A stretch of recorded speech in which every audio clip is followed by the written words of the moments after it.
Friends, ఇప్పుడే అందిన వార్త. బీఆర్ఎస్ మాజీ మంత్రి రాజీనామా. బీఆర్ఎస్ కు ఊహించని భిక్ష అంటూ వార్తలు అయితే వస్తాయండి. దీనికి సంబంధించి వివరాలు చెప్పడానికి వీడియో చేయడం జరుగుతుంది.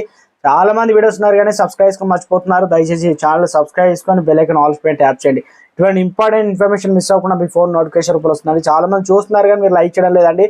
దయచేసి లైక్ చేయండి, ఇన్ఫర్మేషన్ అందరూ కూడా తెలుస్తుంది. గులాబీ పార్టీకి వర్ష షాకులు తగులుతున్నాయి. మాజీ మంత్రి దానం నాగేందర్, చెవెళ్ల ఎంపీ రంజిత్ రెడ్డి కాంగ్రెస్ పార్టీలో చేరారు. ముఖ్యమంత్రి ఏఐసిసి తెలంగాణ ఇన్ఛార్జ్ దీపదాస్ మున్సి సమక్షంలో కాంగ్రెస్ పార్టీతో పుచ్చుకున్నారు.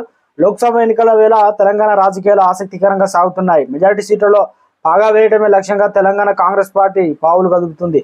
ఇందులో భాగంగా ఆపరేషన్ ఆకర్ష్ అయితే పదును పెట్టేసింది. ఇందులో భాగంగానే ప్రతిపక్ష బీఆర్ఎస్ పార్టీకి చెందిన పలువురు ఎమ్మెల్యేలను చేర్చుకునేందుకు రంగం సిద్ధం చేస్తుంది.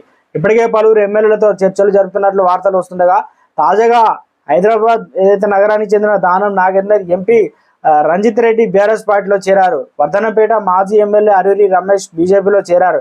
నేడు హైదరాబాద్ లో బీజేపీ ప్రధాన కార్యాలయంలో పార్టీ అధ్యక్షుడు కేంద్ర మంత్రి కిషన్ రెడ్డి సమక్షంలో కాషాయం తీర్థం పుచ్చుకున్నారు. ఆయన కిషన్ రెడ్డి కండువ కప్పి పార్టీలోకి సాదరంగా ఆహ్వానించారు.